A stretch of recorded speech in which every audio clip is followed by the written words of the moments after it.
Assalamualaikum warahmatullahi wabarakatuh. Bismillahirrahmanirrahim. Alhamdulillah. Nahmaduhu wa nasta'inuhu wa nastaghfiruh. Wa na'udzu billahi min syururi anfusina wa sayyiati a'malina. May yahdihillahu fala mudhillalah wa may yudlil fala hadiyalah. Asyhadu an la ilaha illallah wahdahu la syarikalah. Khassana bi khairi kitabin unzila wa akramana bi khairi nabiyyin ursila wa atamma alaina ni'mata bi a'zami dinin syuri'a kama qala ta'ala al-yawma akmaltu lakum dinakum wa atmamtu alaikum ni'mati wa raditu lakumul islam madina. Wa asyhadu anna sayyidana wa nabiyyana wa maulana Muhammadan abduhu wa rasuluhu addal amanah wa ballaghar risalah wa nasahal ummah wa mahaddalalah wa tarakna alal mahajjatil bayda lailuha kanahariha la yazidu anha illa halik. May yuti'illah wa rasulahu faqad faza fawzan azima wa may ya'sillah wa rasulahu faqad dhalla dhalalan mubina. Yang mulia guru kita Al-Mukarram Kiai Haji Abdul Aziz, mudah-mudahan majelisnya membawa berkah sekaligus membawa manfaat dan membawa kita selamat dunia dan akhirat. Ada Habib Abdullah Al-Attas, ada Habib Alwi Al-Idrus, ada Ustadz Haji Abdul Malik, Ustadz Haji Sofyan, Ustadz Muhaddis, Ustadz Zaini, Ustadz Syarif, ada Bapak Lurah Haji Rasikin, Bapak RW, Pak RT, RT ada RT. Mudah-mudahan RT yang mendukung maulid kita doain tahun depan jadi lurah di Kalimantan. Kejauhan. Ada Porkabi ikut serta mensiarkan acara malam ini, Laskar Betawi dan yang lain-lain. Jamaah yang mulia,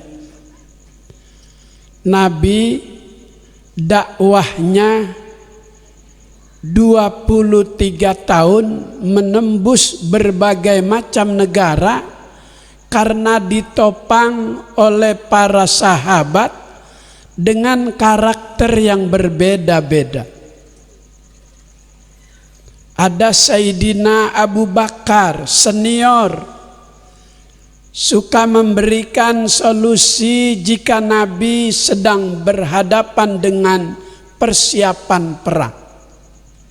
Ada Sayyidina Umar yang memiliki karakter berbeda dengan yang senior,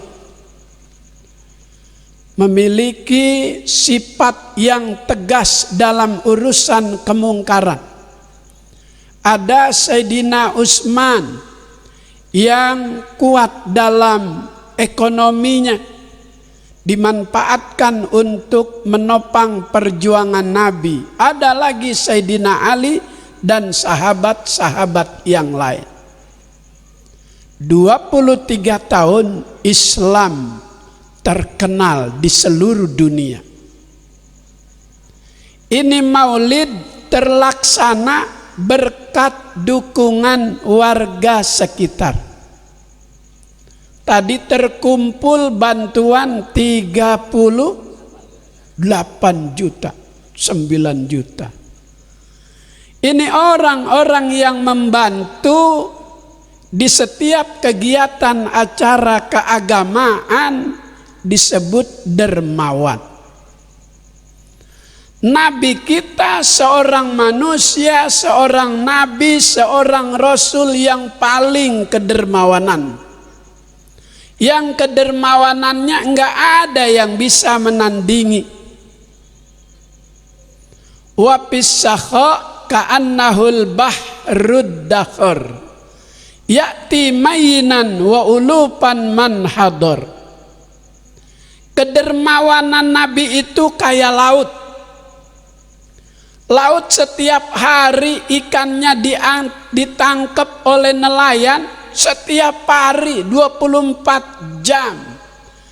Baik yang secara manual maupun dengan yang menggunakan alat teknologi. Belum pernah dalam berita kita dengar laut kehabisan ikan. Pernah dengar? Begitu orang dermawan, orang kaya, yang loyal, yang sering membantu, belum pernah kita dengar hidupnya susah. Justru yang ada berkah, rezekinya semakin ditambah. Janji Nabi, mana kosomalun min sodakotin bal yazdad, yazdad, yazdad. Tidak bakal berkurang. Harta yang dibelanjain di jalan Allah justru semakin bertambah, bertambah, bertambah. Laut karena dia keluarkan terus tuh ikan, enggak habis-habis tuh ikan di laut. Mulai dari ikan yang paling kecil, yang suka ibu pondok kelapa masak untuk makan siang, lauknya itu ikan yang proses masaknya dibungkus daun pisang. Apa? Teri paus. Paus mah susah bungkusnya.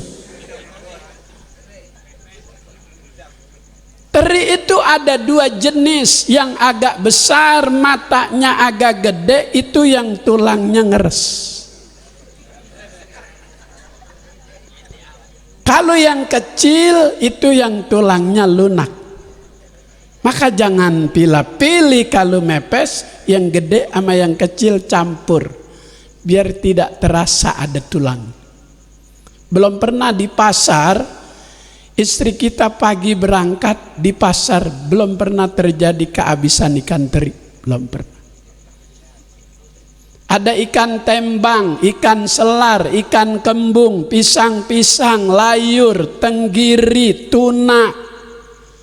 Apa tuh yang dulu anak SD disuruh nyebutin sama presiden salah? Hah? Ustaz Malik apaan? Hah? Enggak, waktu itu salah nyebutinnya.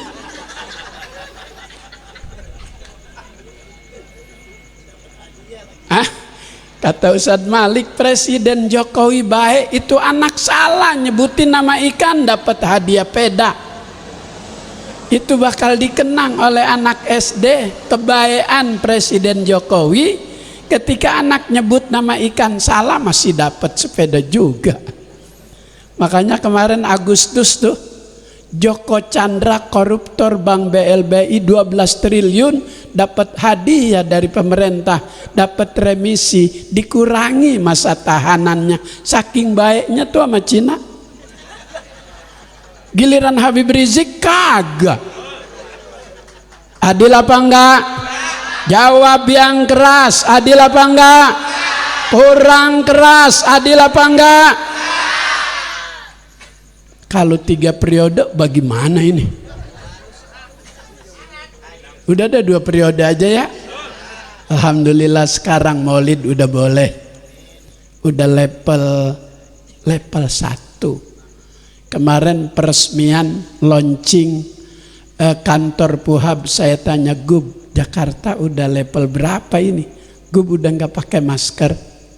Kata dia, Pak Kiai sebetulnya udah nggak ada level-level, udah 0. Tapi saya nggak enak sama yang sebelah sono, yang depan kantor gubernur tuh sebelah sono, yang lewatin Monas, yang tukang bikin level-level. Makanya dia mau bikin lagi besok level 3. Mulai tanggal 25 sampai 2 Januari. Habis dia nggak ada bikin apa-apa, dia bikin level.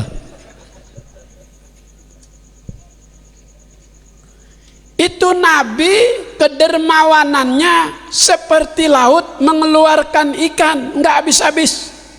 Suatu hari mau buka pakai korma, roti, korma, susu. Seiring dengan masuknya waktu buka, masuk juga tuh rombongan tamu anak yatim. Assalamualaikum ya Rasulullah, waalaikumsalam fil bab, yatimun fil bab, anak yatim ya Rasul, masuk, ayo makan. Karena tuh anak yatim lapar, itu roti, korma, susu seketika habis. Nggak ada yang disimpan tuh Rasulullah. Apa yang Rasulullah berikan kepada anak yatim dipuji Allah. Jibril turun bawa wahyu. Wa yut'imuna at-ta'ama ala hubbihi miskina wa yatima.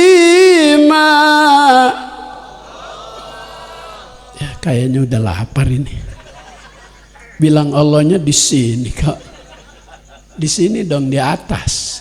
Sekali lagi. Biar tembus 7 lapis langit. Biar Habib Rizik bebas. Besok awal Desember Habib Hanif mantunya bebas. Ya Rabbal. Kemarin di MA Mahkamah Agung sidang Habib Rizik dikurangi masa tahanannya 2 tahun. Alhamdulillah. Jadi vonis 4 tahun tinggal 2 tahun. Dia udah jalanin hidup di penjara setahun, jadi tinggal setahun lagi. Sekarang lagi diupayakan oleh para lawyer yang membela beliau agar secepatnya bebas. Mudah-mudahan dengan pertolongan Allah. Bilang Allahnya yang keras biar tembus 7 lapis langit. Wa yut'imuna at-ta'ama ala hubbihi miskina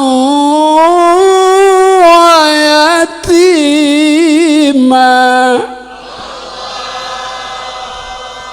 Makanan minuman yang Rasul berikan kepada anak yatim itu liwajhillah, karena Allah. Semuanya tuh dikasih, roti, korma, susu. Nggak pakai ngomong, nih di kantong saya masih ada 11 triliun.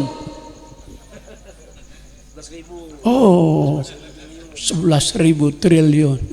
Ada yang ngomong begitu. Nggak usah disebut namanya. Untuk menjaga kode etik jurnalistik. Jokowi.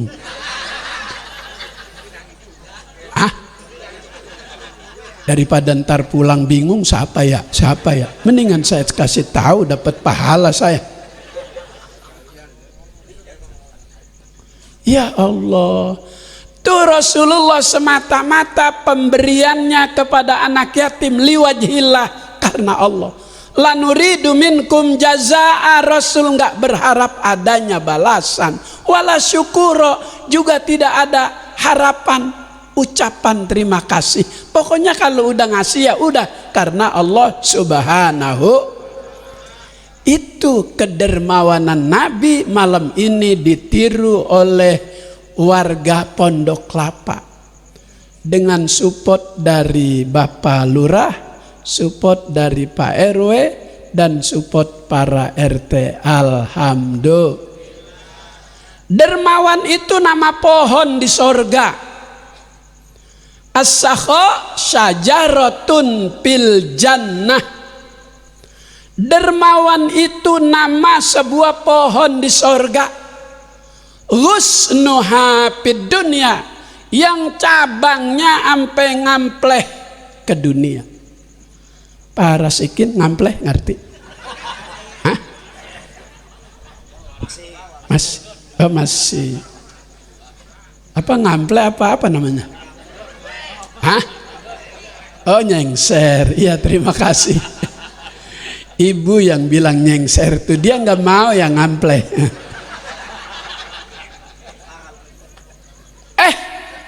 Ini istilah kelihatannya sepele, tapi jika dilontarkan bukan pada waktunya, menjadi masalah internal berumah tangga. Iya, udah paham Pak Lurah? Ya Allah, suami kerja luar kota, sebulan sekali pulang, ada kerinduan, dia ingin memberikan nafkah batin. Rindu 1 bulan nggak ketemu, Begitu ingin memberi, istrinya nggak siap, capek. Terlontar tuh istilah yang kelihatannya sepele, belagu lubang udah ngampleh aja juga. Itu dikeluarin bukan pada waktunya. Maka gengsi tuh suami dibilang begitu, ambil motor, tancap gas dengan kecepatan tinggi langsung ke Jatinegara. Gang Kelor, Palura. Gang Kelor tuh yang dekat rel kereta kan ada tukang jamu terkenal. Jakaria suka minum tuh. Paket telur bebek 3 142.000. Tahu aja. Gue habis minum tadi. Makanya gue sore-sore udah nyampe. Orang gue maghrib di sono tadi. Maka Allah jadikan Nabi kita itu contoh buat kita. Biasa orang nyontoh yang baik-baik. Makanya tadi Habib Abdullah baca, wa kana akmalan nasi khalqan wa khuluqan. Kalau khalqan ma yata'allaku bizzahir, yang ada hubungannya dengan fisik, nggak bisa dirubah, itu hak prerogatif Allah. Alladzi yusawwirukum fil arhami kaifa yasha. Dia Allah yang membentuk model fisik kita waktu di rahim. Kita nggak bisa ikut campur. Ya Allah, saya pengen anak saya lahir nanti hidungnya kayak Habib, mancung-mancung. Lah kagak bisa. Emaknya hidungnya kayak jambu kancing.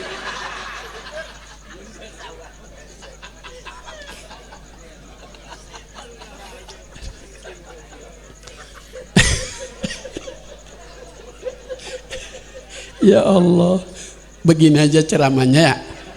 Soalnya habis PPKM. Kalau serius ntar imun turun lagi. Nggak bisa tuh. Seandainya kita mau merubah buatan Allah, dioperasi plastik tuh hidung, karena bergaul dengan masyarakat kompleks yang pendapatan ekonominya beda dengan kita, dia mah cakep-cakep, hidungnya juga mancung, kita pengen kayak dia operasi plastik, justru hasilnya nggak enak dilihat. Buatan manusia sama buatan Allah.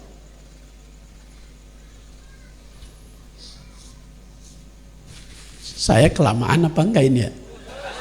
Hah? Terus bener ini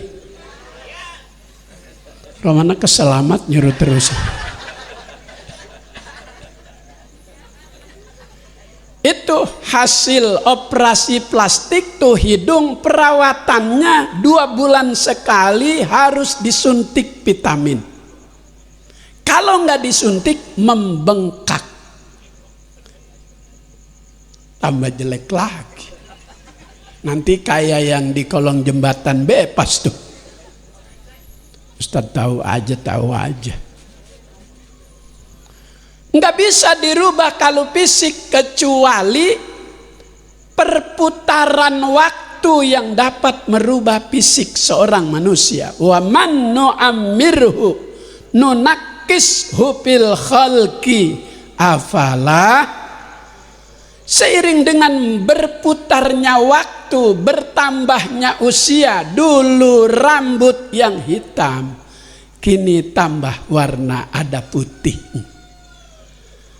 Perputaran waktu. Dulu nyabut singkong langsung dilepas, langsung digigit, kuat. Sekarang usia udah tua, coba makan singkong yang baru dicabut. Kalau kagak bongkar tuh gigi.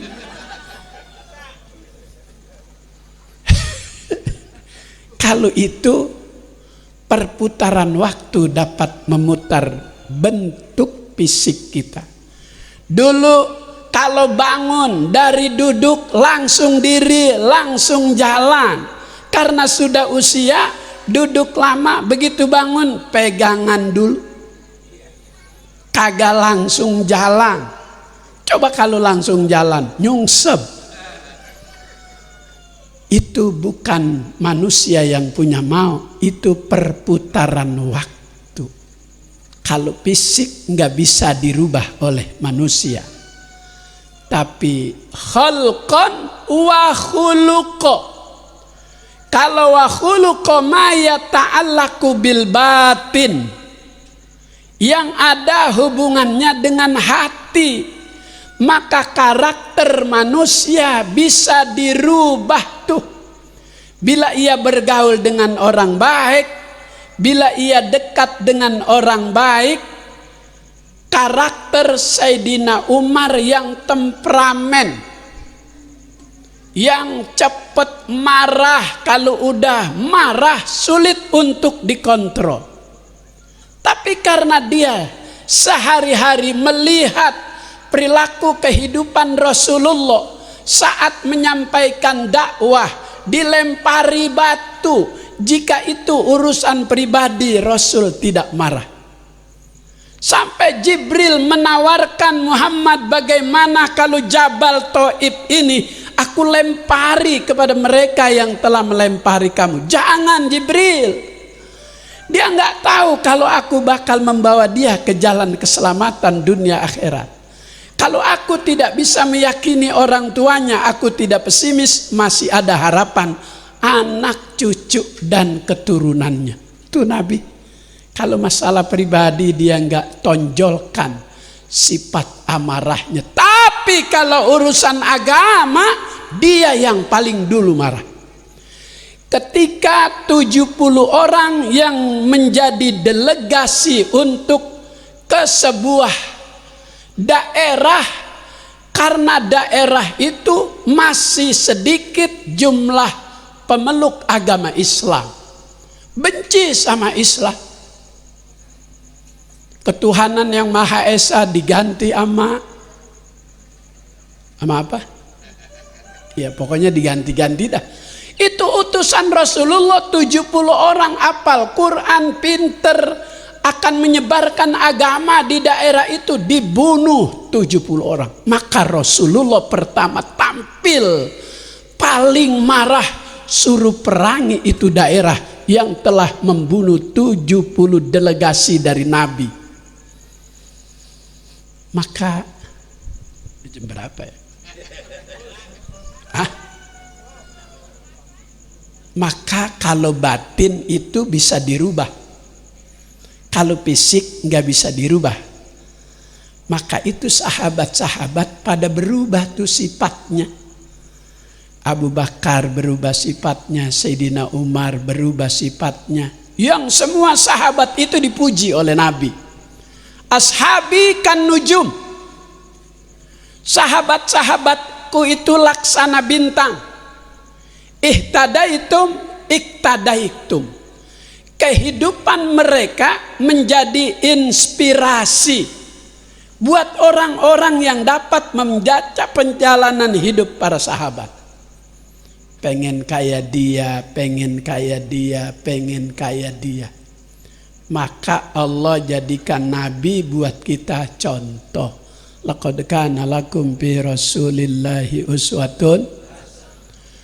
Dalam segala hal, dalam kedermawanan udah dicontohin sama Nabi. Dalam ibadah sholat sebagai Nabi, sebagai Rasul, hatta tawaromat qadamahu, dengkulnya sampai bengkak karena rajin sholat. Sama orang pondok kelapa, dengkulnya pada bengkak. Kesangkut kawat. Enggak, wajahnya wajah rajin ibadah. Insya. Maka tadi guru kita dalam sambutannya menghimbau untuk tidak hanya ramai dalam majelis maulid, tapi ramaikan majelis taklimnya. Insya. Itu yang Allah jadikan kita nih sebaik-baik umat di antara umat terdahulu. Yang paling baik umatnya Nabi Muhammad. Hadir ngaji aja dapat 3.000 pahala sholat, ibadah, jenguk orang sakit, Sembayangin orang mati. Duduk sebentar dapat pahala 1000 rakaat. Duduk sebentar dapat pahala 1000 jenguk orang sakit. Makanya tadi guru kita bilang apa aja dilandasi ilmu. Jenguk orang sakit juga pakai ilmu. Begitu masuk ke ruang rawat, jangan duduk di tempat yang dia sedang dirawat. Jangan duduk di sebelahnya, diri yang disuruh. Minta doa dan kita doain. Yang kedua, ngomong jangan lama-lama. Yang ketiga, jangan ngomongin urusan dunia. Orang lagi celentang diimpus pakai nanyain kebun yang ono udah laku apa belum? Ya Allah. Baru ngomongin obyekan. Yang ketiga, jangan dikasih dia jadi tambah takut. Kasih semangat hidup. Walau kita tahu ini penyakit yang ganas, bilang kasih support. Ya, besok juga baik ini. Jangan dibilang sebaliknya, ya Allah kemarin tetangga gue begini, mati tahu. Iya. Yang keempat, jangan pakai ditanya apa sih yang lu rasain. Kata yang sakit, bagaimana gue mau ngerasain, lu gak bawa apa-apa. Kalau lu bawa jeruk, gue ngerasain manis. Kalau lu bawa anggur, gue ada rasanya. Lu lenggang, mana ngomong banyak banget lagi. Malah bawaan orang lu bawain pulang. Tuh pakai ilmu. Duduk juga pakai ilmu. Entar juga makan senampan pakai ilmu. Makan senampan pakai ilmu. Satu, adabnya jangan ngeliatin suapan orang.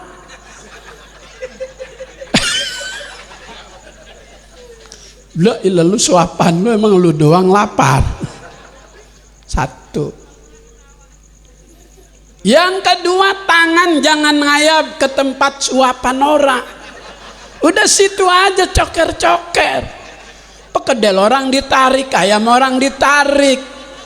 Ya Allah. Hah? Arisikin begini aja ceramahnya. Ya Allah. Maka kenapa Bu? Bu, hebatnya kita Allah jadikan umat yang terbaik. Kalau umatnya Nabi Musa tobatnya itu untuk merasa yakin dosanya diampuni, dia lompat dari ketinggian gunung. Baru berasa tobatnya diterima. Kalau kita enggak cukup dengan membaca sholawat. Kata Nabi, man shalla alaihi wa huwa jalisun ghufira lahu qabla ayyakuma. Siapa yang baca sholawat sambil duduk, Allah Ta'ala ampuni sebelum dia bangun. Amin. Ya ilah, amin aja pakai disuruh. Wajar 2 tahun kagak maulid. Asal kita rame-rame didatengin sama temennya corona. Nggak boleh kerumunan, nanti akan ada penularan. Tuh temennya corona tuh yang baju coklat, bawa pentungan, ditakut-takutin mulu kita. Nggak di Klender, bukan di Pondok Kelapa. Di Klender, bukan di Pondok. Di Klender, bukan di Pondok. Di Klender. Begitu mau sholat Jumat, 3 kompi datang. Wali kota datang, Kapolres datang. Saya masih di masjid, dia udah di rumah saya. Kiai, masih sholat Jumat? Kagak, zuhur. Kata gitu. Lah zuhur kok banyak amat? Memang kagak boleh zuhur banyak. Rupanya udah masang orang dia. Dari jam 10 pakai lepis diboret, dibolong-bolongin, rambutnya dimerah-merahin. Ditanya, bagaimana tadi sholatnya? Ya Pak, 4 katanya. Tuh kan 4 kan? Tapi ada yang naik mimbar, kultum itu, kultum. Lah dia aja bohongin mulu, gue bohongin lagi.